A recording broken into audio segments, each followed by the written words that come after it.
বিরাট এলাকা জুড়ে ফিলিস্তিনি শরণার্থীদের তাঁবু, আর সেগুলো দিয়ে লেখা একটি স্লোগান, অল আইজ অন রাফা, বা সব চোখ রাফার দিকে। কৃত্রিম বুদ্ধিমত্তার সাহায্যে তৈরি এই ছবিটি কয়েকদিন ধরে ব্যাপকভাবে শেয়ার হচ্ছে সামাজিক যোগাযোগ মাধ্যমে।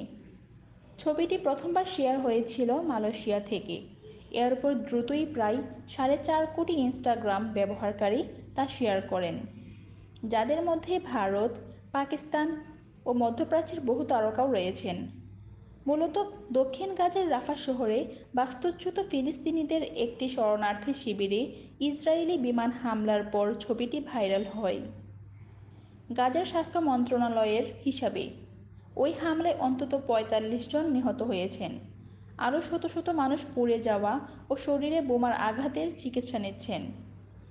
বেশ কয়েকজন বিশ্বনেতা, রাষ্ট্রপ্রধান ও আন্তর্জাতিক সংস্থার প্রধান এই হামলার তীব্র নিন্দা জানিয়েছেন এবং প্রাণহানির ঘটনায় দুঃখ প্রকাশ করেছেন।